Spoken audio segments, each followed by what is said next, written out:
Please remember the world that you are now seeing, for this natural world is in jeopardy. And even if you are willing to help put an end to what you are about to see, you may never be able to see the world in the same way again. In the early part of 1999, an immense operation began, an operation using aircraft that many of us will find difficult to accept.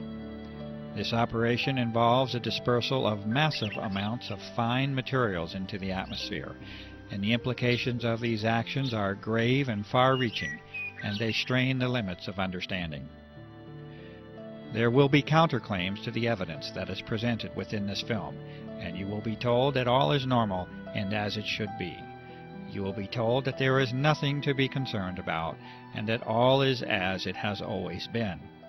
Your eyewitness accounts will be dismissed as unreliable. This dismissal by claimed authorities and officials will be in direct contradiction to fundamental physical principles and your own common sense, but you will encounter it nonetheless. This dismissal now spans a time period of more than 5 years, and it accompanies a grassroots awareness that has been reached by millions of concerned and engaged citizens. From this point on, I urge you to use your own mind to reach your own conclusions on the truth of the matter.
What you are seeing now is quite normal. These contrails are the trademark of high-altitude aircraft since the close of World War II. You notice that the condensation disappears fairly quickly, much like your breath on a cold winter day. This is as it should be, and as it has been. For those curious enough to delve into the physics, chemistry, and thermodynamics of contrails, this normalcy has a more thorough explanation. Yes, science and common sense do agree, and the balances of nature are achieved with this common phenomenon.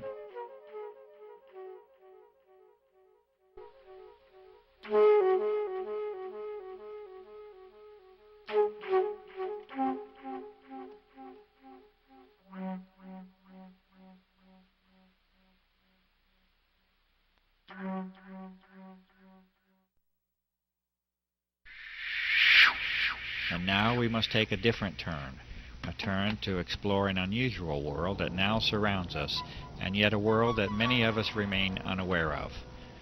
The atmosphere of this planet has been changed, and you are now being introduced to one of the main causes of that change. The aircraft at the upper portion of the screen is leaving a normal contrail, and it vanishes as any trail of water vapor is expected to. But beneath it you see an aircraft emission that is stationary, thick, continuous, and persistent, and it must eventually be concluded that it is not primarily water vapor. The environmental conditions for each trail are not exceptionally different from one another, and yet the resultant impact from each trail is entirely different. The only logical way this can occur is if the trails themselves are very different from one another, and indeed they are. The majority of the footage that you are now seeing has been filmed in the high desert regions of New Mexico. This is an arid environment, very low humidity levels.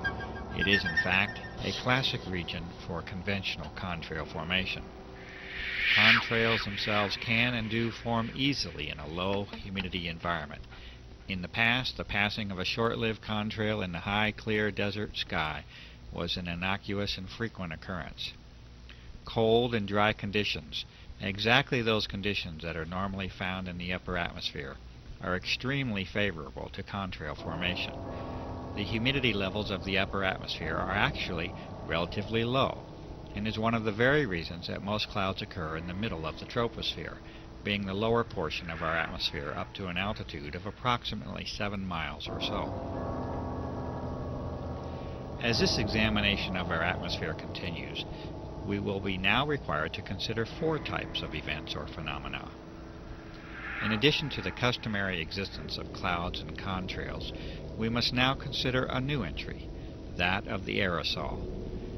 An aerosol is a solid particle in suspension, either in a liquid or a gas, and in this case we are considering the atmosphere as the gas to study. The aerosols will manifest in 2 primary forms, as an aerosol emission from aircraft and as an aggregate or collection of aerosols in the atmosphere. A suitable term for this collection of aerosols is an aerosol bank. It is known now that the persistent trails that form the subject of this film are primarily solid in nature and origin, and that they are not predominantly water vapor. A brief explanation of cloud formation will help us to understand why this is so. Clouds, that is, normal clouds, require 2 fundamental elements to form, particles and moisture. Clouds are not suited to form in especially clean air. They require particulate matter, called condensation nuclei, that act as a base for water vapor to adhere to. The size of these nuclei, for the process to be effective, must be extremely small. The size of these nuclei are on the order of sub-micron. For comparison, a human hair is 60 to 100 microns thick, and an asbestos fiber is a couple of microns in thickness. The other essential component for normal clouds to form is a minimum level of humidity. From numerous sources, this minimum is on the order of 70% relative humidity.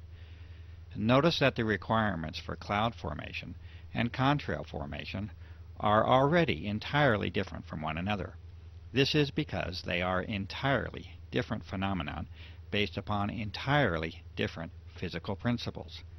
Contrails can and should form readily in clean, cold, and dry air.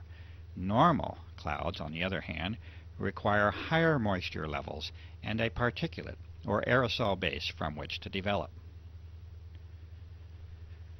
The radical transformation of our sky as a direct result of aircraft activity now forces us to address an entirely new set of conditions.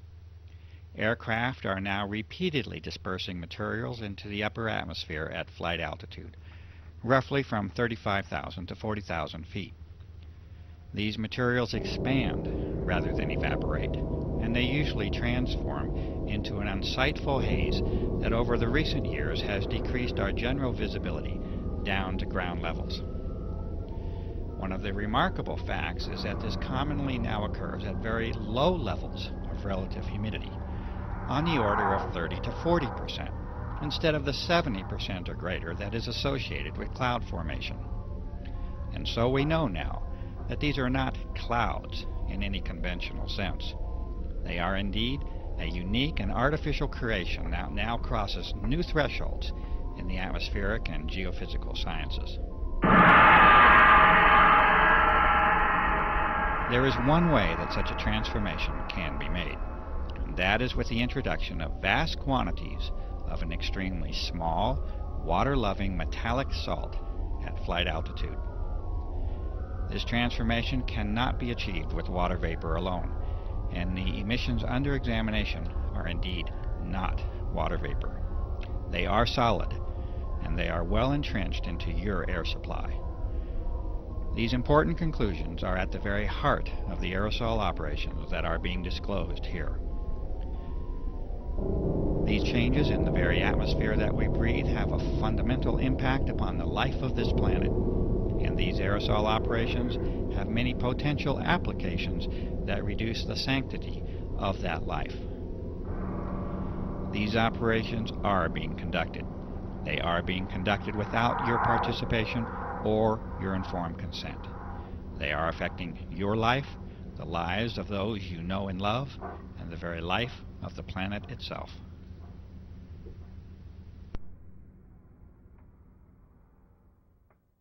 Try to remember the color blue, for once it was yours to see.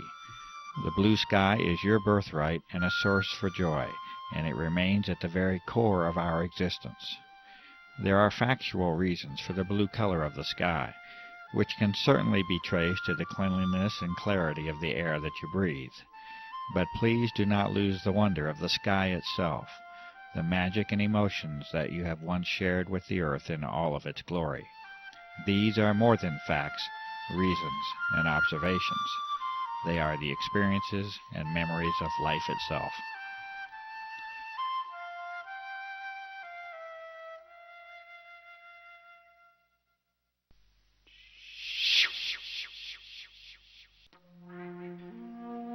You can no longer see blue now, at least not in the same way that many of us know and remember.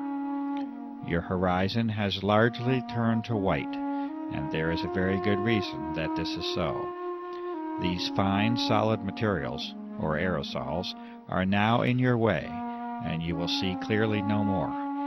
The source and origin of these aerosols is now abundantly clear, and the aircraft operations have now made their mark upon this planet. It is a mark that you must now live with, and that you must now breathe, and that you must bear the consequences of.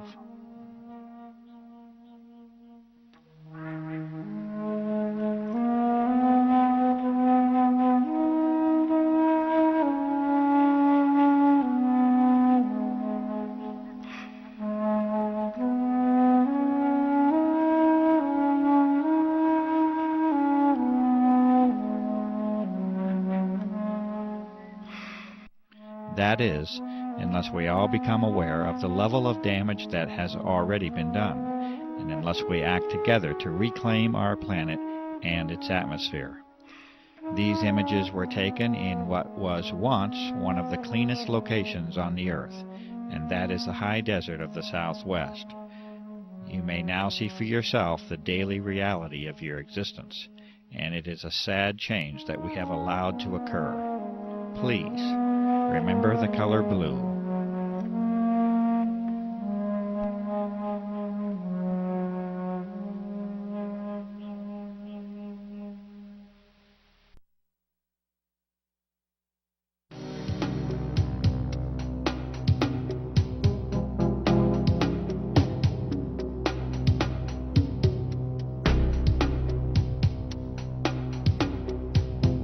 In the early part of 1999, a website under the name of www.carnicum.com was created to call attention to the unusual events and effects surrounding aircraft activity over the southwestern desert skies of the United States. The developer of that site was a generally quiet and conservative former federal employee with no political or environmental notoriety. Within a matter of days, it was apparent that this site was immediately drawing attention from a broad host of high-level government and military agencies, defense contractors, research organizations, chemical and pharmaceutical companies, and health organizations. This interest was documented on this same site for a period of several months, by which time an obvious pattern of monitoring the developing research was apparent. Over the next few years, a glaring disparity had evolved. On one hand, a high level of monitoring of documentation, sampling methods, research, analysis, and disclosure efforts was now documented. On the other, a campaign of continuous dismissal of the significance of the issue and a refusal to investigate was conducted by those very same visitors. You are now seeing a small sample of these frequent visitors and monitoring agencies and companies, such as the Pentagon, multiple Air Force bases, the United States Senate, aircraft manufacturers, pharmaceutical and drug companies, national security, intelligence and emergency agencies, weapon and defense system contractors, research organizations, and the media. The United States Air Force is now on public record as declaring that the entire subject of this documentary is a hoax. This assertion was first made by Lieutenant Colonel Michael K. Gibson in August of 2000, when he stated that, quote, "The chemtrail hoax has been investigated and refuted by many established and accredited universities, scientific organizations, and major media publications." End quote. This assertion was later escalated when Colonel Walter M. Washabaugh in 2001 repeated verbatim the previous declaration. Colonel Washabaugh also did not opt to provide the detailed list of the refuting parties. Charles H. Taylor, North Carolina, from the House of Representatives, has stated in March of 2000, in a response to constituent concern, that he has been, quote, "informed by the Air Force that these chemtrails are nothing more than ordinary contrails," unquote. He also states that they pose no environmental hazard or risk to human health, and that we can be assured that he will continue to monitor this issue. Harold Halsness, from the Office of Secretary of Defense, and in response to a direct inquiry to former President of the United States, William Jefferson Clinton, in January of 2000, states that he is familiar with some of the reports on this issue, but that he finds them unsubstantiated by the facts. In addition, assurance is offered that there is certainly no cause for alarm. In the first of many responses from the United States Environmental Protection Agency, under the directive of Carol M. Browner, Administrator, it is acknowledged in December of 1999 that citizen concern is focused on whether or not aircraft may be involved in operations that release chemical or biological substances. The EPA responds that they are, quote, "unaware," unquote, of any such applications by such aircraft. In January of 2000, a certified letter including a physical sample of highly unusual airborne fibrous material is sent to Carol M. Browner with a request for identification of the material on behalf of the public environmental and health interest. The EPA responds again in February of 2000 in two separate letters with the statement that they are, quote, "unaware," unquote, of any programs to disperse materials into the atmosphere using aircraft. The EPA does not acknowledge the receipt of or the existence of physical materials within the correspondence. In October of 2000, a series of more than 1,000 petition letters of concern was sent to Carol Browner as an indication of significant citizen concern on the aerosol issue. The EPA responded once again in December of 2000 that they continue to remain, quote, "unaware," unquote, of any aerial application of chemical or biological substances that may have an adverse effect upon the population. After a period of approximately 6 months, the EPA continues to take no action regarding the identification of the physical sample under their custody, and no acknowledgement of the receipt of that sample is made. The discovery of unusual biological components within that sample by independent researchers heightens the concern for identification of that material. In response to an inquiry from Senator Jesse Helms of North Carolina to the Environmental Protection Agency, Region 4, the EPA once again responds with the phrase of choice, that is, the EPA is, quote, "not aware," unquote, of any programs to disperse materials on the population using aircraft. The EPA expresses its appreciation over concern about protecting the environment and is hopeful that their reply addresses any concerns. Greenpeace, an international environmental organization, when contacted regarding the aerosol issue, stated in September of 2000 that they are, quote, "unable to comment," unquote, and that they do, quote, "not have an official position," unquote, on the matter. In a separate correspondence, Greenpeace responded to a citizen that they are concerned about global environmental problems, and that they do not have local chapters that can help with this particular situation. In October of 1999, Senator Jeff Bingaman of New Mexico replied to a concerned constituent that the Air Force has assured to him that what is being observed are simply normal aircraft contrails.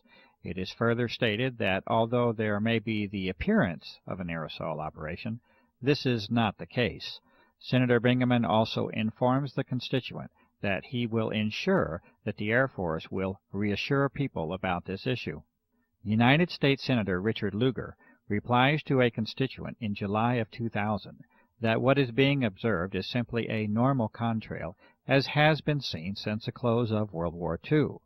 Furthermore, Senator Lugar states that the FAA, NOAA, the EPA, and academic professors have examined the claims only to find out that they have been made by disreputable sources and that upon challenge provide no evidence or data. Representative Mike Thompson of California replies in April of 2000 to a concerned individual that what is being reported and observed is simply a normal consequence of aircraft traffic and that there is no environmental hazard or risk to health. The State of New Mexico Environment Department in September of 1999 acknowledges a number of complaints received regarding aircraft activities over the skies of Santa Fe, New Mexico. The Environment Department declares that the, quote, data, unquote, does not suggest that any illegal or clandestine activity is occurring. A scientific document that discusses the nature of normal contrail formation is included within the reply to the New Mexico resident. The citizen is advised to keep the department abreast of any concerns. The Attorney General of New Mexico, Patricia Madrid, in November of 1999, also acknowledges multiple inquiries to her office regarding unusual aircraft operations. The Attorney General declares that there is, quote, substantial evidence, unquote, that the activity and contrails are well within the range of normal aerial activity. After issuing this notice, Patricia Madrid declines to respond to two personal visits made to her office by Clifford Carnicom, a concerned citizen, to discuss the aerosol issue. The Ohio Environmental Protection Agency responds to a citizen in November of 1999 by stating that they are, quote, unable to complete an investigation, unquote, and that they do appreciate the concern expressed by the citizen about the environment. The ABC News 2020 investigative journalism staff respond that, quote, unfortunately, unquote, a request for examination of the aerosol issue was not chosen, and that 2020 thanks the citizen for thinking of them and being in touch. And in June of 2001, 1.5 years after the original submission, the United States Environmental Protection Agency acknowledged the receipt of the unusual fibrous physical material. This acknowledgment followed a Freedom of Information inquiry on the topic submitted by a citizen. The EPA refused to identify this sample, stating that it, quote, was not the policy of this office of EPA to test or otherwise analyze any unsolicited samples of material or matter.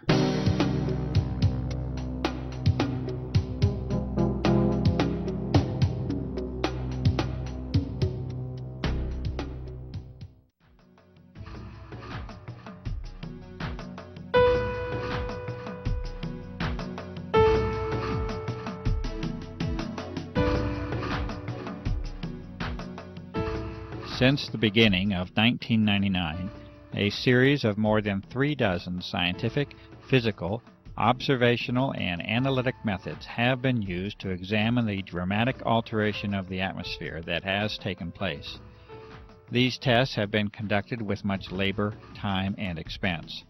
They have been conducted with very limited resources and equipment, much of it requiring original construction, development, or modification. What follows is a partial presentation of these sampling methods. The diversity and thoroughness of examination is apparent in the work that has now spanned more than 5 years. The officials and authorities have not attempted to replicate these testing methods, at least not publicly. They have not reacted to the results in any formal fashion, and they have not tangibly responded to the many calls for public inquiry and investigation that have been made.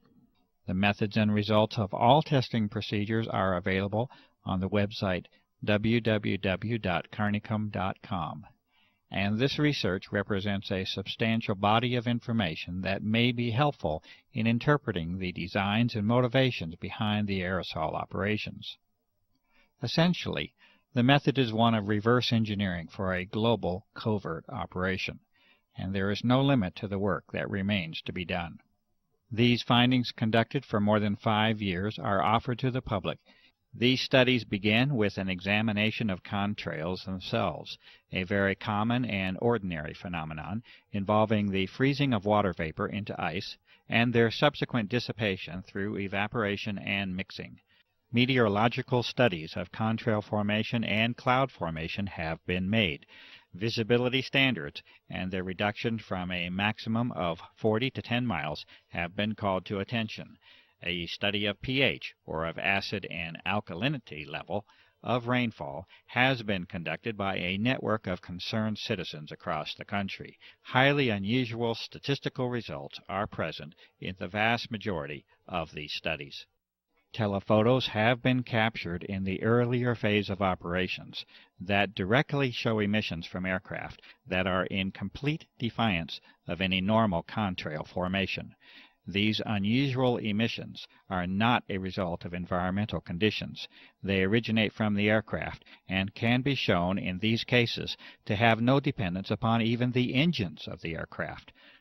HEPA, or high-efficiency particulate air filters, have been used in various states to directly filter the outdoor air in repeated tests. Some of the materials found include the repeated presence of unusual filaments, a gel formation, crystals, and powders. Extraordinary levels of particulate materials have been directly observed and recorded using simple methods discovered by citizens across the country. These methods include the corona of the sun and extremely powerful lamps. Caution with the solar method is especially advised. These observations have been taken under the most ideal weather and air quality conditions, and they nevertheless provide alarming and direct evidence of the substantial changes that have occurred in our atmosphere. Rainwater samples have been distilled to concentrate any solid materials or particulates. Metallic-based materials are evident upon observation. Unusual airborne filament samples have been collected from a variety of locations across the nation, as well as the globe. These fibers are highly unusual in their properties, and any claims of being simply spider webs cannot be substantiated. Samples of these fibers have been sent directly to the Administrator of the United States Environmental Protection Agency. Subsequent observation of these fibers under the microscope produces disturbing results, including the occurrence of unusual biological components. The United States EPA has refused to identify these fibers. Incredibly high mold counts have been found within repeated outdoor samples that have been taken. This result is in spite of the fact that the tests were conducted in an extremely arid environment in the high southwest of the United States. This arid environment has been further aggravated by extended drought conditions over the past several years, also a topic to be discussed further. It is a fact that particulate matter in the atmosphere acts as a transport mechanism, or delivery system, for other materials, including biological materials that can piggyback onto the solid materials. This is in addition to the health risk, including respiratory illness and increased mortality that result from higher levels of particulate matter in the air. It is also a fact that must be reported, despite the disturbing and alarming implications, that unusual and unexpected biological components have been repeatedly identified in a variety of atmospheric samples across a wide geographic area using a variety of techniques. The fibrous material sent to the United States EPA is especially unsettling, as it was later shown to contain biological components under the review of a medical professional. For those who might think that biological aerosols have no precedent, it might be worthwhile to read carefully the documented U.S. Senate hearings held in 1977, entitled Examination of Serious Deficiencies in the Defense Department's Effort to Protect the Human Subjects of Drug Research, along with the contractors that are enumerated within that report. A variety of electromagnetic devices have been developed and used. This investigation has resulted from the plausible hypothesis that the atmosphere has now been modified into what is called a plasma state, or an electrified gas. Testing has produced a variety of indications that this hypothesis is indeed correct, and that the atmosphere is regularly being used for electromagnetic applications. ELF energy is of special concern because of its direct connection to the health aspects of the electromagnetic nature of human beings. Artificial pulse energy appears to now have been detected on a variety of occasions, and evidence indicates that it is now a part of our unseen environment. Electrolysis methods have further confirmed the existence of unexpected ionizing metallic salts within our atmosphere. Radar anomalies also continue to point to the presence of an altered electromagnetic environment. The testing and sampling methods and results that you have just witnessed are necessary due to the abject failure of the public environmental authorities to respond appropriately to the many requests for investigation that have been made by countless citizens. The responses of the so-called officials and authorities has already become painfully apparent.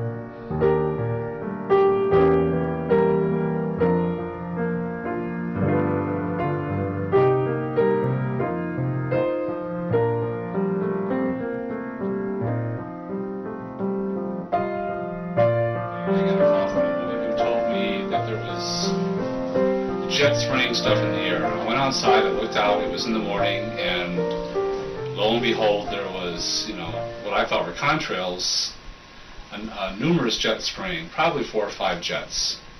The contrails were not dissipating, they continued in the air, and I watched. Actually, I was horrified because I'd never seen anything like this before, as it continued all day long.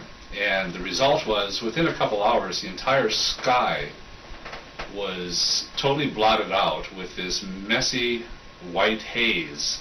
I started documenting after I discovered that nobody was paying attention, and that even people who would look up and acknowledge that they see the same thing, they weren't at all concerned about it. They didn't think that it was anything of importance. And when I moved to Santa Fe, one of the reasons I moved here was because of the sun and the beautiful sky that they had here. And I've been somebody who's always watched the sky.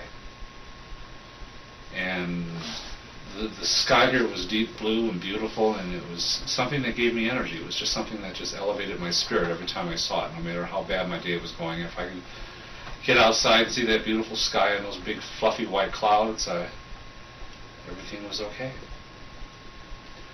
And so I saw this being taken away, basically, and I didn't know what was going on, and I didn't know who was doing it or why it was being done, and I still don't know.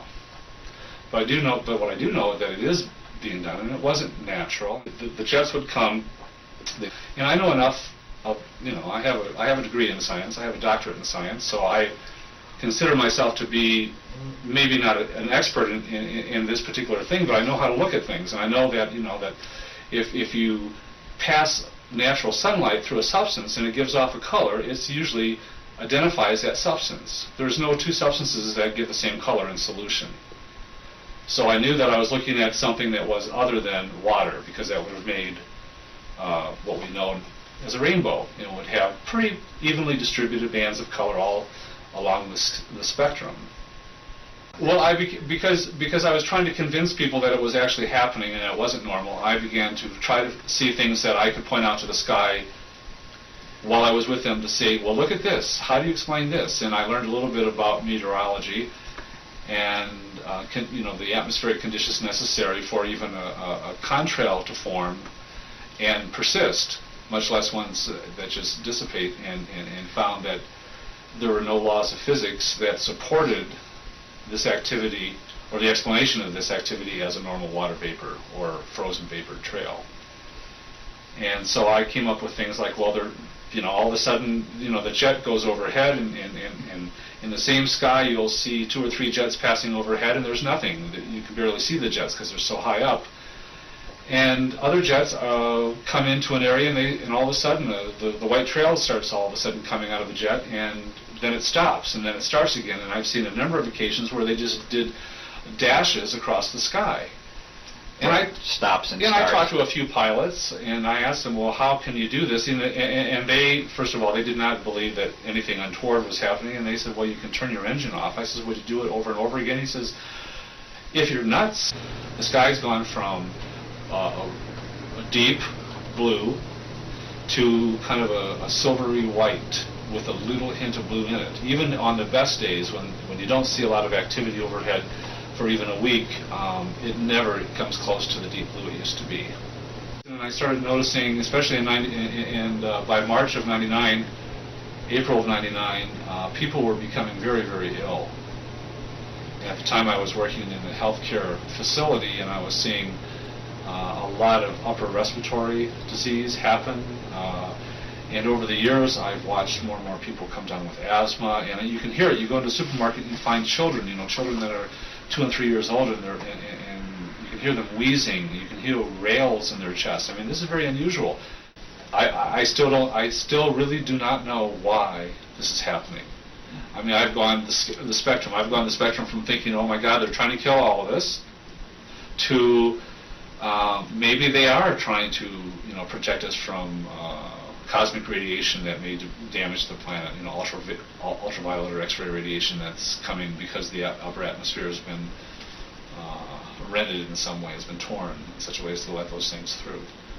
So I've been all the way from the most evil intent to the most beneficent. But in either case, I want to know.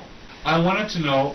I just want to know. I want someone in an official capacity to speak about it openly, because whenever something happens, and like I said, it's I've learned an awful lot about human beings through this process, because I insist that this is happening, that this is real, and that it's not normal. That there's something happening, there's something under the table going on that's not being talked about, and yet it's happening in broad daylight, visibly. It's affecting everybody. It's certainly, it's no longer the joy it used to be to go hiking in the mountains, to go outside to ride my bike. I've had more upper respiratory and lower respiratory and sinus infections and health problems in the last 5 years than I have in all my life combined. And so that's part of my concern, and also a lot of the people that I care about have been very ill. But in terms of, are they going to stop it? Because the public is concerned? Well, the public is going to have to get really, really concerned in a very, very big way. And the thing that, now that's a cynical view. A paranoid view is that, well, if the public does have a big outcry against this, well, we already know they can blatantly spray us with whatever the hell they please, and it could be, they could put us to sleep or something. They could put something in, some tranquilizers or something. We'd just be walking zombies. In a lot of ways, I think a lot of our population are walking zombies. I mean, the general lack of the ability to think critically about anything outside of one's own personal life, safety, football games, is astounding to me. The hopeful view is that they're going to stop this at some point during my lifetime so that I can see blue skies again. And you know what? I've never ever had that feeling before until this started, that there's actually one thing I want to see before I die, and that is a really deep blue sky.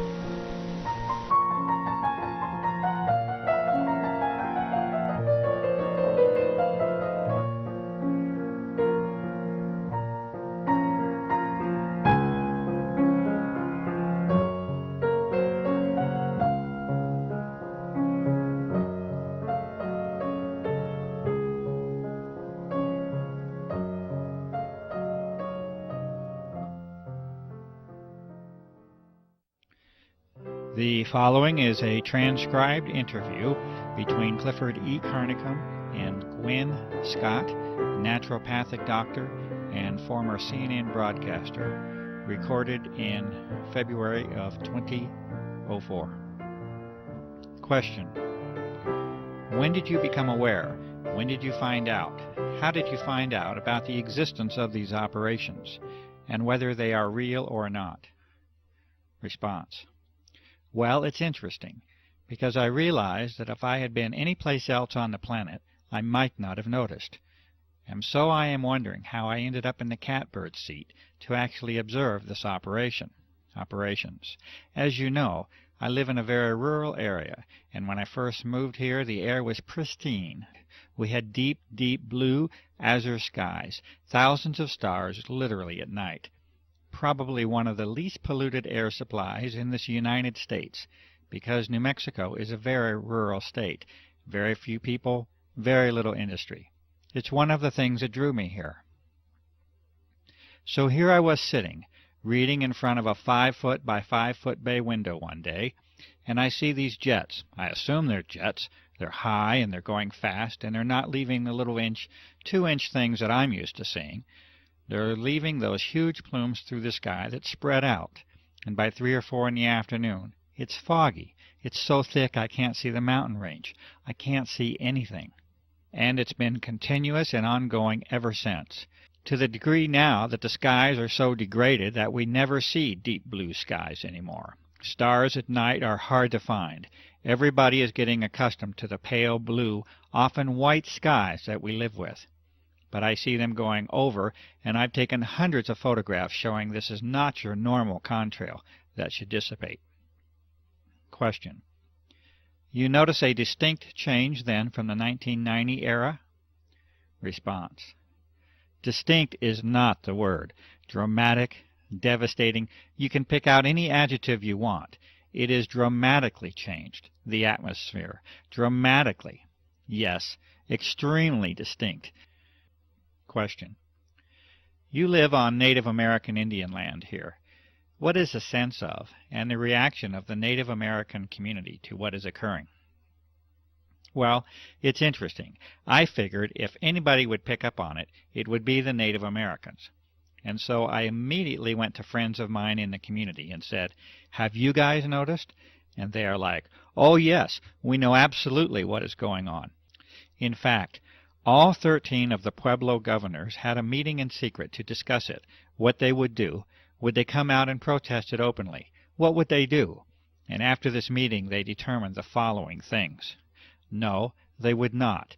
That it was just another dumb thing the white guy was doing, and at that point I don't think they understood the true significance. But now I think they do. But more importantly, that people wouldn't believe them. Or if they did believe them, would think it was only happening in this very confined space, and it really didn't affect them, and they were concerned for the gaming, that people wouldn't come to the casinos and things because they would think that just this area was experiencing it. So they voted unanimously to not say anything. Question: so even the Native American community did not show the level of independence or the level of assertiveness to make this an issue? Response: it was heartbreaking to me. But they're a little more philosophical, too. One of the medicine people that's a friend said to me, you know, this has been prophesized. We call it the death winds. We always thought that it would be nuclear fallout. But maybe this is the death winds. They have a very skeptical view anyway of what the white man's intentions are. Comment: and with good cause. Response: and with good cause, and with history behind it. So, and they've also lost every battle, basically, they have fought that way. But I think as more and more of them get sick, and they are, there is maybe a wider awakening that this is really, really serious. Question. You have a background in the world of journalism, and specifically broadcast journalism. Can you talk a little bit about that background, and also the relationship of the media to what is occurring, what has failed, what has worked, any efforts that you have made to motivate the media to involve themselves in this, to cover this issue? Response. Yes, well, you and I are friends now, so you know that I was in broadcasting for 30 years. I worked for all 3 affiliated networks, ABC, NBC, CBS, in many of the larger markets, and I culminated my career as an anchor at CNN and Headline News. So the medicine part of me was kind of going along as my passion, and so I made my living and had my career as a broadcaster, and any free time I had was spent studying the medicine, because that was where my true heart lay. So I have over the years a lot of really good contacts in some pretty high places in the media. But I would imagine pretty much everybody watching this will know there has been dramatic changes in the media. Who owns the media? The quality of human now being attracted into the media. In other words, why are they there? When I started, it was mostly all print folk, and they kind of had to tell us, come on, clean up your act. This is visual. But people were coming from the old school of journalistic, afflict the comfortable, and comfort the afflicted, and you are the watchdog, and you go for that story, and you never accept the official version, and on and on and on. Most of the media and information we get now is owned by only 3 companies. When they deregulated, the FCC deregulated, they allowed these huge, like AOL, Time Warner, to gobble up. So you've got these large entities controlling all the information, whether it's film, radio. Okay. So the complexion has changed, and I would say the kind of person drawn into it, when it became a place where you could make a really good living, and people would go, oh, I know you, you're so-and-so. It drew people with different agendas. So you don't necessarily have the hardcore, old-fashioned, get the story. I don't care if my hair is a mess. I don't care if I'm dripping wet. There's a few out there still, but for the most part. So that's that. And yes, when this started, I called in every chip I ever had. I called a very good buddy at CNN, who really assigned most of the stories. He was very high, very interested. I sent him your website, a lot of your information. He was high, yay, shut down. And I never did get an explanation. As you well know, I contacted some of our local media people. The main anchor on the local station wanted to do a story, we thought, and we shot a lot of video of the activity. In those days, it was very obvious. Now it's a little harder. You don't have the mornings where you have the deep blue sky, and then the afternoon. You get the pale blue-white sky if you're lucky. And as you well know, that story never aired. Comment. I would consider that a fairly serious dedicated effort by a media person, and yet we saw nothing come of it. Response. Nothing came of it. Exactly. As you well know, the USA Today, which is an international publication, did a story on it, but it was obviously with an agenda, basically poking fun at those goofy people who saw those things. I believe there was 1 or 2 credible people interviewed, but for the most part, the reporter started out with an agenda to sort of mock, make fun of those people who were seeing things in the sky. And if I had a dime for everybody else that they called, wrote, or begged, I could at least buy an ice cream cone. To no avail, just hitting a wall. Comment. And this was with all your connections. Response. This is with years of connections. It's unprecedented in my life. And I cannot name another story. People point to Watergate as this big watershed cover-up. I find that laughable. This, in my opinion, is the biggest story, and I approached many of my colleagues this way. This is the biggest story in recorded human history. You have an entire planet now covered with whatever, by whoever, and nobody's even acknowledging it. What the heck is going on, and how come we don't know? Question. That's the question. What could explain that level of refusal? Response. A few things, okay? A few things, to be fair. Fear. I saw that. Fear. Because the folks that get it know who's doing it, and they're afraid. Okay? They know it's something bigger than them. They know all the possibilities of who is able to put planes in the sky. That many, every day, 24/7. It doesn't take a nuclear physicist to figure out that it's not the guy around the corner. This is big. Comment. So even the journalist has that threshold that they're unwilling to cross? Response. Oh yeah. Afraid. And the few that are left who do catch on to it and say, wow, I want to do this story, like we were just discussing. They hit a wall somewhere, and I'm never told where it is. I don't know if it's the news director. I don't know if it's the station manager. I don't know who. But they hit that brick wall, and it goes away.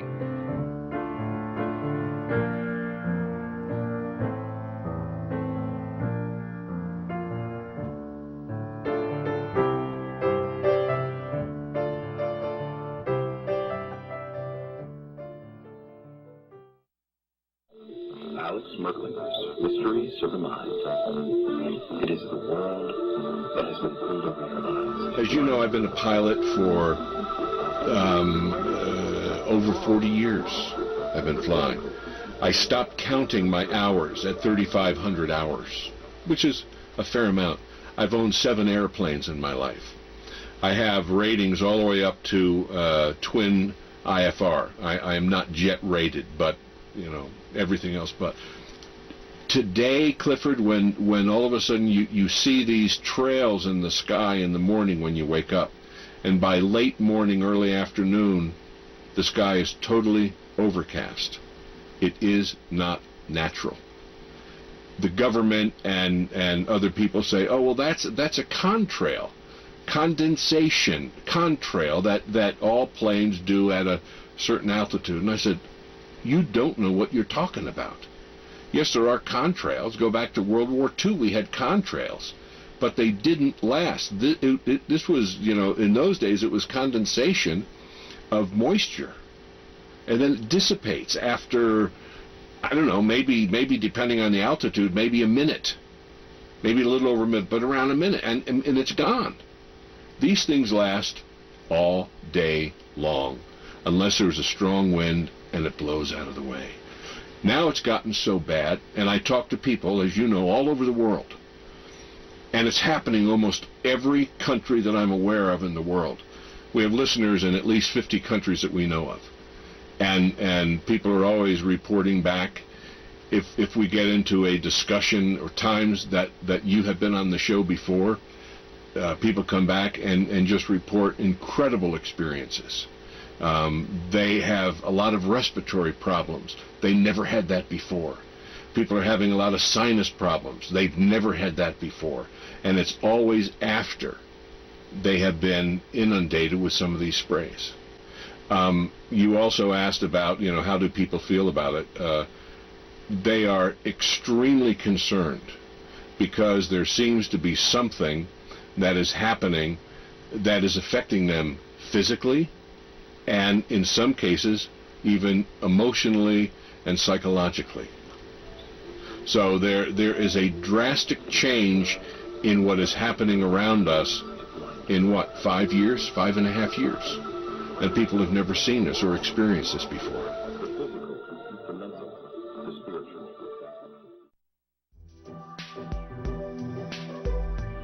Clifford, it's so good to be on tape in person with you on this subject. I know before we couldn't show my face, we couldn't hear my voice because I was under contractual agreement. I'm no longer under that contractual agreement. So I can be here in person, and that feels good. And I thank you so much for translating my prior discussion with you on the media and all of that. But today what I'd really like to talk about is the medicine end, which is my passion, and my whole reason for being involved in this is to try to help people stay as well as they can stay given the givens. I also want to say something that's very important to my heart, is that I am deeply patriotic. That's all I really want to say. Never thought I'd live to be seeing these times. As you know, recently information was brought to us that's critical in terms of health. So I want to deal with that first, and then we can go back and talk about the other contents of this aerosol spray and the impact to the body, and perhaps some mitigating medicines. We have found out through a very credentialed research doctor that perhaps what we're seeing occasionally show up in our air supply is a fungus. The reason this is so critical is apparently this fungus dramatically compromises the immune system by consuming those nutrients the immune system uses to repair and rebuild. And like every system in our body, the immune system has to keep rebuilding itself. It will wear out, it will wear down, and it has to keep regenerating. If it doesn't have those nutritional tools to do that, your immune system becomes dramatically compromised, unable to deal with any kind of invader. That's why I think we're seeing so many more colds and flus than we've seen in the last 5.5, 6 years, than we've seen in a long time. I know in my clients, these things are like epidemic. Sinus infections, colds and flus. That's on the lighter side. On the heavier side, we're seeing a lot more cancers and some very devastating disease, implying an extremely compromised immune system. Part of that has to be this fungal kind of invasion, because, as I said, this fungus eats the nutrients that the immune system uses to rebuild itself. People say, well, what do you do about a fungus? Well, there's some things that we know that are very good natural medicines for fungal invasions like that. Garlic kills fungus pretty much on contact.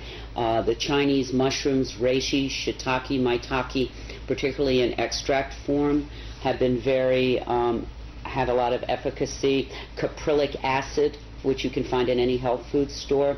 There are a number of things, and finally colloidal silver, we know, is a major antifungal. So when people are looking at their bodies and saying, why am I always feeling kind of run down and tired, it may be we're being told now that this person is looking at the blood of many, many people, and in almost everyone this fungus shows up in their bloodstream. So that's something we can take care of. If it becomes something in the lungs, we can do the tea tree oil inhales. We also know that we're getting a lot of particulate heavy metals, all of which not good for the body. And I'd like to just quick run through them. Their potential damage to the body, but then also some mitigating medicines we can do. We know that there's some aluminum in this, and we also know that aluminum, unfortunately, can cross the blood-brain barrier. And we know through research it's been correlated to diseases like Alzheimer's. If not so extreme, certainly short-term memory loss. So sad to say, the blood-brain barrier does not recognize aluminum as a toxin and lets it go through into the brain. The good news is, if you have enough what are called essential fatty acids in your system, your brain has the ability to take that metal, aluminum, and push it out of the brain into your hair. And I think that's why so many people who are getting hair analysis are seeing high concentrates of aluminum in their hair. It's the brain doing its job trying to get this toxin out. Some good essential fatty acids that you can consider are flaxseed oil, evening primrose oil, and most recently brought to me, very profound, is krill, K-R-I-L-L oil. It's a fish oil that's fairly pure. These essential fatty acids allow the brain to get rid of that aluminum. We also know that barium is part of the mix, and barium, besides being a carcinogenic, knocks pretty much all the potassium out of your body. And I'm seeing in my clients a lot of muscle weakness, a lot of heart palpitations, all related to either a complete loss of potassium or way too low level of potassium. So we know, since we're bringing barium in and it's knocking the potassium out, we need to supplement more potassium in. And I would say, for anybody who's listening to me, the responsible thing would be to say, to share whatever you decide to do with your healthcare practitioner, because if you're on certain medications, it can contraindicate. But these are just general guidelines and information for people, not prescription, not diagnostic. Yeah.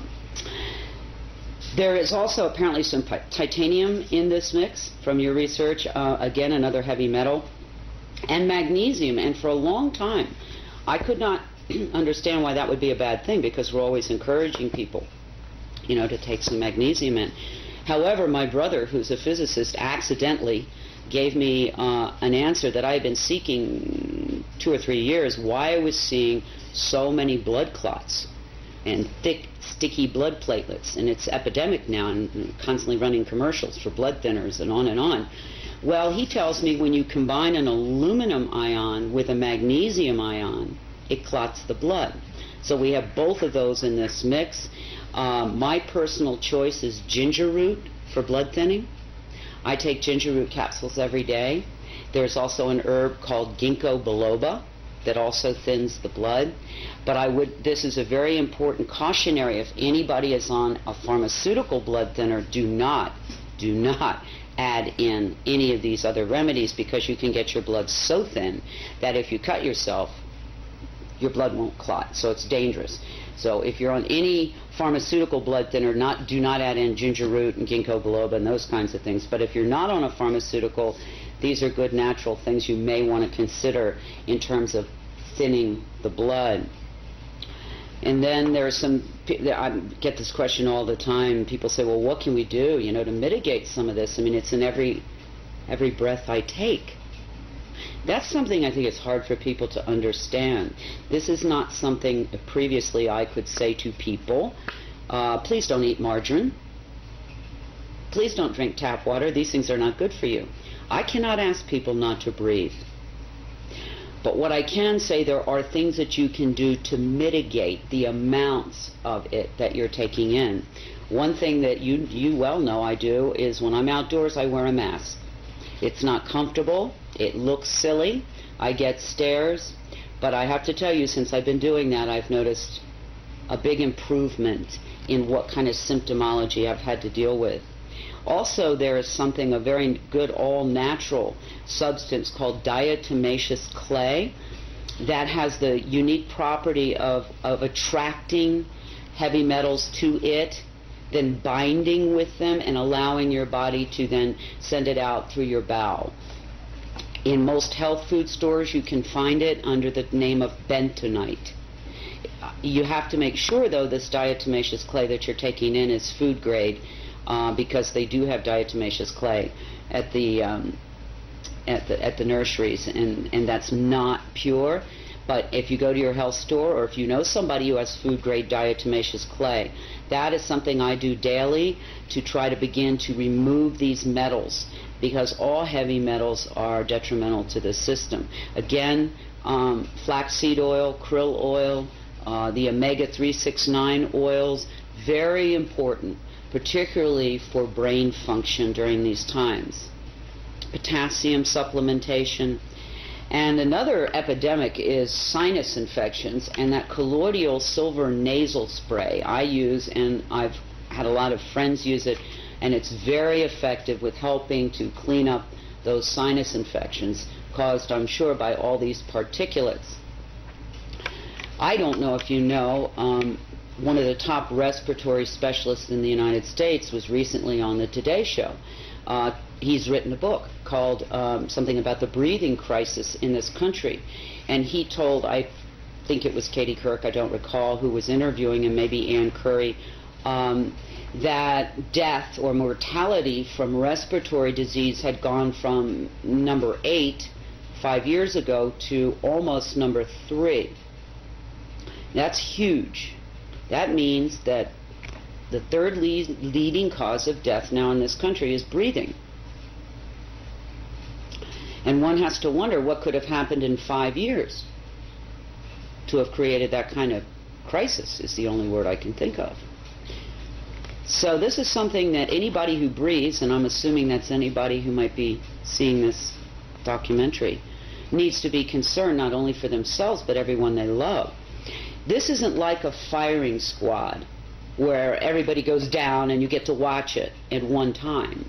This is a cumulative poisoning that will demonstrate in different people in different manners depending on how strong their immune system was to begin with, what their genetics are, and many other factors. So this is something that will demonstrate in a lot of different ways. You're not going to have, as I said, the firing squad effect, but what you will have is over time more and more debilitated people, more and more people who don't feel well, more and more younger people, which I'm seeing quite a bit of now, in their 20s, 30s, and 40s, with problems that we never saw in that age range, or rarely, I should say, saw. When this began 5.5, almost 6 years ago, 24/7, we know that maybe it's been going on however long, but the 24/7 heavy spraying, during that time, at the beginning, I saw mostly older, frail people and infants suffering and leaving the planet. But now it's coming down the old chronological scale here. So we're dealing with people, teenagers, 20s, 30s, 40s, 50s, with a lot of debilitating problems. And I know in Albuquerque alone, 5-6 years ago, 6 to 8% of the children were diagnosed as asthmatic. Today, as of now, it's 70%. It's devastating. These are children. I would say to anybody listening, one of the first and most important things that you can do is start to eat your medicine. Get rid of the junk food, get rid of the empty food, get rid of the zapped food, and begin to eat, if you can, organic and free range. If you can, at least good, whole, pure food. Don't zap it in the microwave. That removes all the good digestive enzymes and many of the nutrients. So start with your diet, because your body is under an insult that it's probably never in the history of man, I don't think, seen before. And in order for you to stay healthy and those that you love, you've got to really begin to pay attention to what you're eating, the water that you're drinking. That's the first line of defense. I'd also encourage people to consider a good all-natural vitamin and mineral supplementation program, because, again, our bodies need every bit of help we can give them in these times. You know, it's interesting. One of the most frequently asked questions for those who are conscious and aware of this aerosol operation is, is this intended to harm us? And I can't answer that. I don't know. But what I can say is, do they know that it's harming us? Unequivocally they do at this point in time. And so one who lives in a free and democratic country would want to wonder, why would the people that we trust to care for us, keep us safe, allow this kind of thing to go on? I personally have gone way deep inside and had many sleepless nights, and can't come up with any plausible reason why you could, for any reason, harm so many people in such a dramatic way.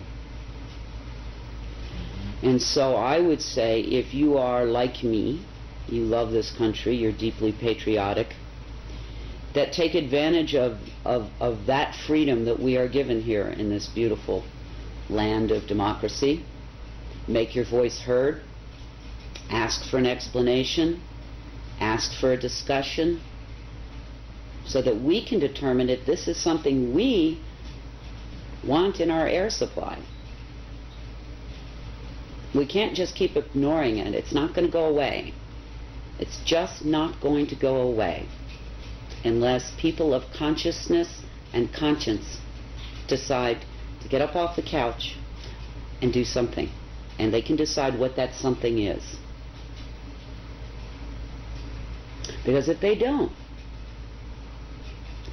as they watch the people around them, and they look at their own health, and they see the deterioration, they're going to have to wonder at some point, well, gosh, why didn't I do something when I could?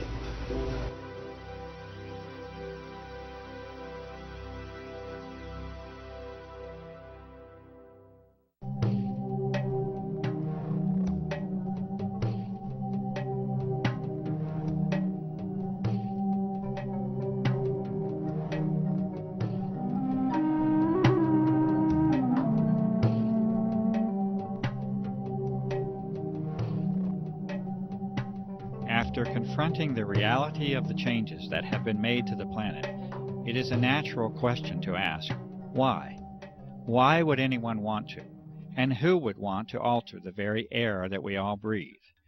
We may never know the true answers to these questions, as the evidence is now clear that the aerosol operations are a covert operation, an operation that is never to be openly discussed or disclosed using the traditional channels of a free and democratic society, an operation that will never ask for your consent or for your participation, and that will be conducted regardless of your concern. The answers, especially as to why, do not appear to be simple or restricted to a single purpose. The more that is understood about the nature and potential of the operations, the more complex the picture appears. What can be done, however, is to use the vast body of evidence that has been collected at a grassroots level to make interpretations that are at least consistent with this data. This has been done, and there are now 5 major areas of endeavor that are in agreement with the observations, data, and analysis that extends for more than 5 years. These are: number 1, environmental engineering, modification, and control; 2, electromagnetic operations; 3, military operations; 4, biological operations; and 5, planetary and geophysical change itself. These areas are not mutually exclusive to one another. There is an overlap that can make it difficult to discern where one program may start and another end. It is quite possible that any, and indeed likely that many or all of these operations are being conducted concurrently.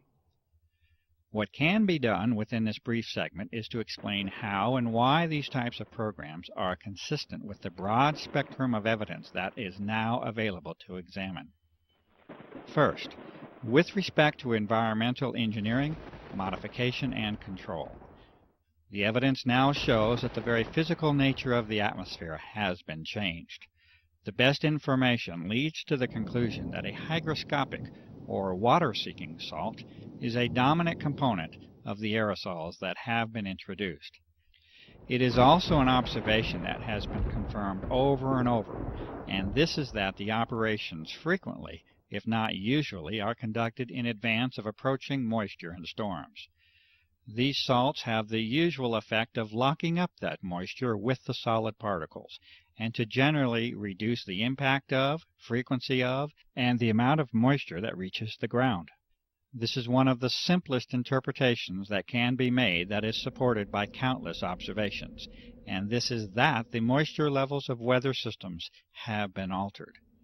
It may be no coincidence whatsoever that drought is now commonplace and widespread, and that the moisture of the planet is becoming an increasingly precious and sought-after resource.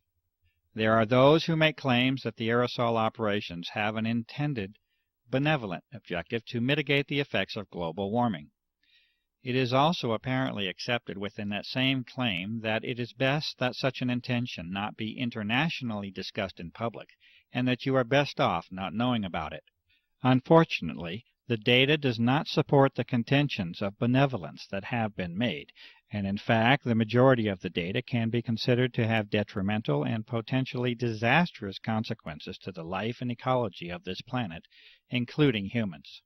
Furthermore, the vast majority of elements and substances under examination will actually increase the heat levels of the lower atmosphere rather than decrease it when they are placed into it.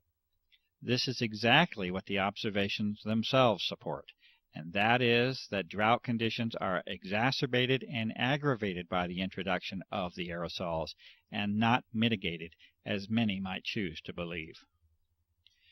In addition, there are many more complicated aspects of environmental control that are possible with the use of conductive aerosols, including the modification of the electrical nature of the atmosphere, as well as thermal instabilities induced by interactions with the magnetic field of the Earth. Storms depend upon the electrical exchanges that take place within the atmosphere.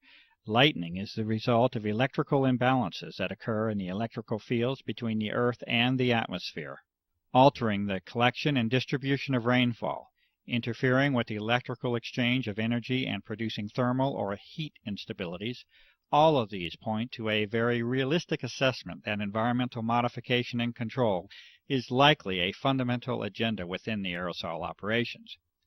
The United States Air Force has publicly disclosed a doctrine of owning the weather by 2025, and many have good reason to believe that such objectives have in part already been accomplished. This brief introduction to this topic only considers impacts upon the atmospheric shell, literally an eggshell of life that surrounds this planet. Understanding the full environmental impact, including the soil, the seas and lakes, the flora and fauna, the agriculture that sustains us, can only lead to an ominous portent of environmental change that we must pay the price for with our apathy.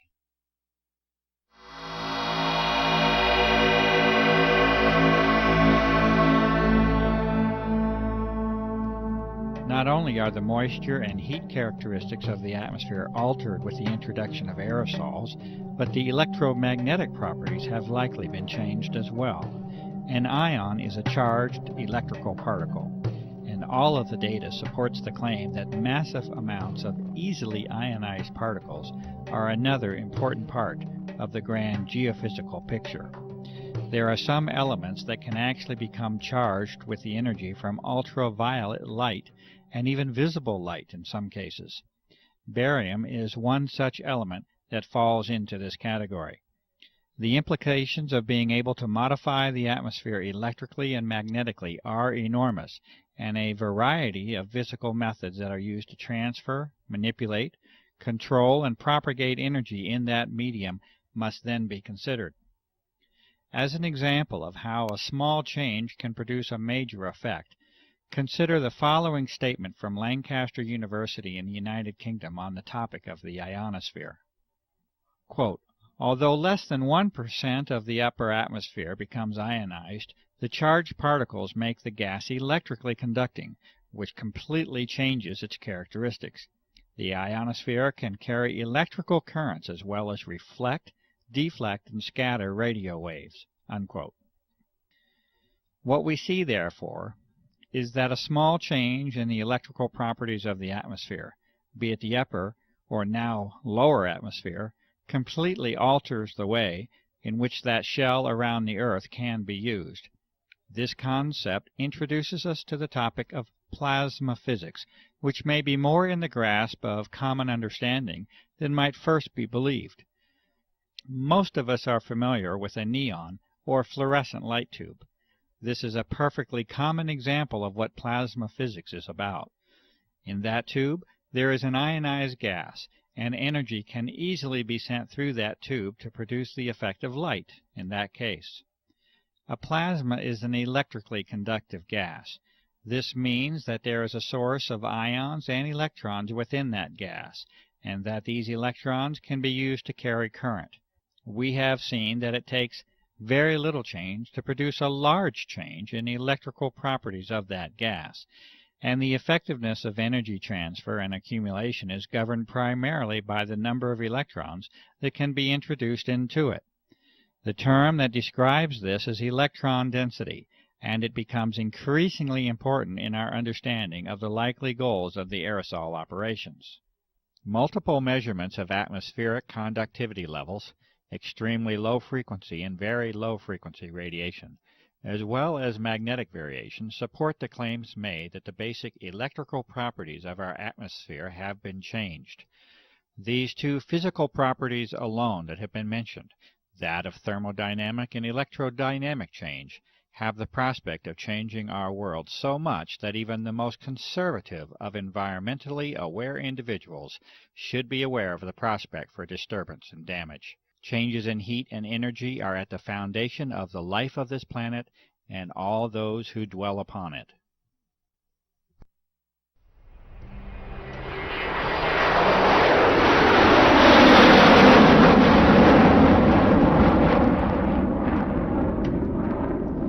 It is a necessary, logical, and natural extension to our discussion of applications to include the almost inevitable role the military assumes within them.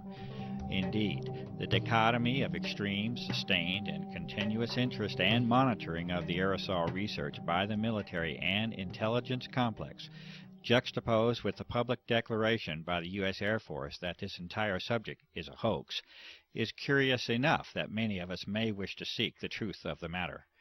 The most advanced military agencies, intelligence services, and defense contractors clearly have an interest in monitoring and controlling the level of discussion and disclosure on the aerosol issue.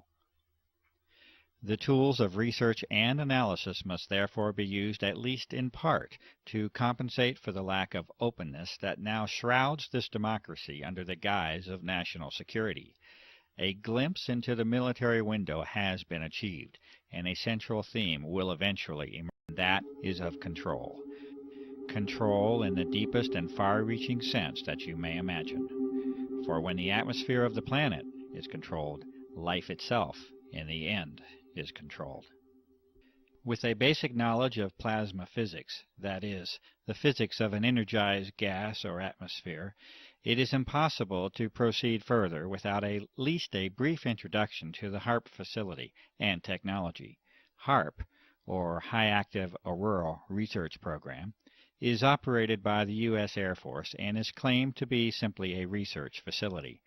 The stated purpose by the Air Force for the HAARP project is that of a scientific endeavor aimed at studying the properties and behavior of the ionosphere, with particular emphasis on being able to understand and use it to enhance communications and surveillance systems for both civilian and defense purposes. It may be this, and then again, it may be more than simply a scientific endeavor. It may also be enlightening to consider United States Patent 4686605 by Bernard Eastlund in 1987 entitled, A Method and Apparatus for Altering a Region in the Earth's Atmosphere, Ionosphere, and/or Magnetosphere. There are many who have sensibly concluded that this patent essentially represents a blueprint for the HAARP facility as it has been constructed. This patent makes mention of numerous objectives and methods of operation that far exceed any scientific endeavor alone, and references the work of Nikola Tesla as a source of historical contribution. The amazing inventions and achievements of Tesla with respect to energy transfer and amplification, including the use of the atmosphere as a medium for sending energy from point A to point B, are well documented. The documents of Tesla were eventually confiscated at the close of his life, especially as they related to military matters, and he is generally now accepted as an unrecognized genius. The current incarnation of ionospheric heating is able to, according to Mr. Eastlund, put unprecedented amounts of power in the Earth's atmosphere at strategic locations, and to maintain that power level with the pulsing of energy. This patent also recommends the use of large clouds of barium so that ionization by sunlight will increase the electron density within the plasma environment. Testing and analysis does now positively indicate the presence of unusual levels of barium, a toxic element, within atmospheric samples. The amount of power inherent in the design of the HAARP project is further indicated by Mr. Eastlund stating that the present invention can be formed to simulate or perform the same functions as a detonation of a heave-type nuclear device without actually having to detonate such a device. A heave weapon has the effect of lifting the magnetic field of the Earth itself and involves the expenditure of massive amounts of energy.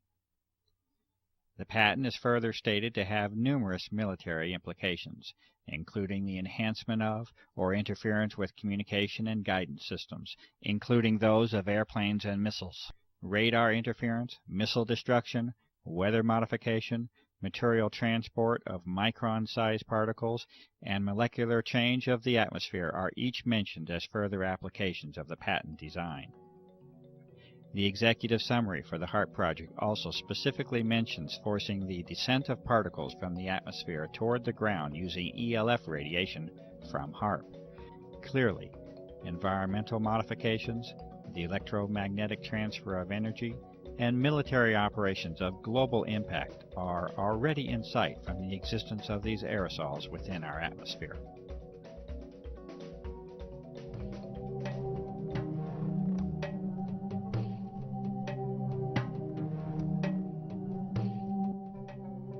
In 1977, the United States Senate held hearings on the subject of biological testing by the Department of Defense on human subjects without their informed consent. In the opening statement, Senator Kennedy identifies the key issue of the hearings, the known use of Americans as unwitting human subjects for open-air germ warfare testing conducted in the public domain by officials of our own government. Furthermore, he poses the critical question: should a democratic people cede to its government the full responsibility of determining when secret tests on unwitting subjects are necessary to protect the nation's security? It appears that this key issue was never truly addressed, and that, almost 30 years later, this responsibility is no longer a question that is even being posed to the public.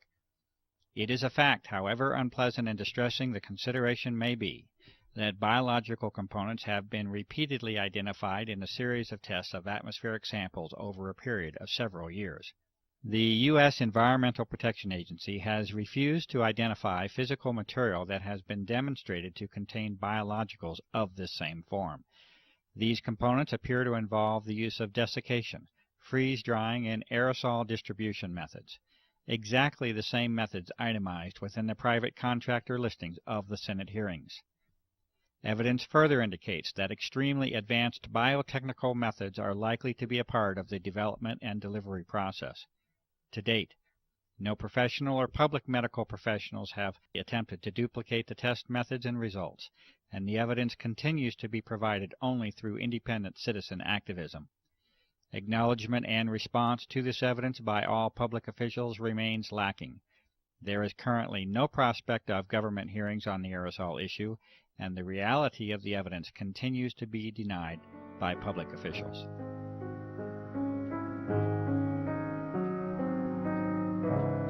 And lastly, although more conceptual in nature than our earlier discussion on environmental modification, electromagnetic, military, and biological aspects of the aerosol issue, it is not unreasonable to consider interactions with the Earth as a whole. It is not impossible that there may be connections between the energy levels of this altered plasma of the Earth and geophysical processes, including Earth changes.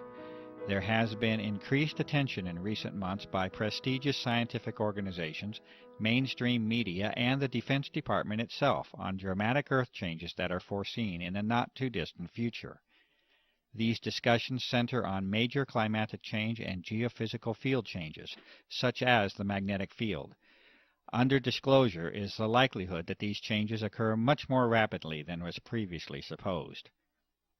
It is at least a theoretical reality that a plasma sheath around the Earth can accumulate energy.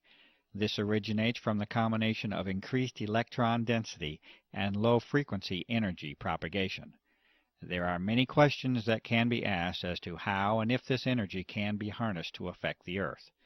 The many abnormal Earth changes already on the record during the recent years certainly offer a motive for examining the energy transfer between the Earth and the now altered atmosphere.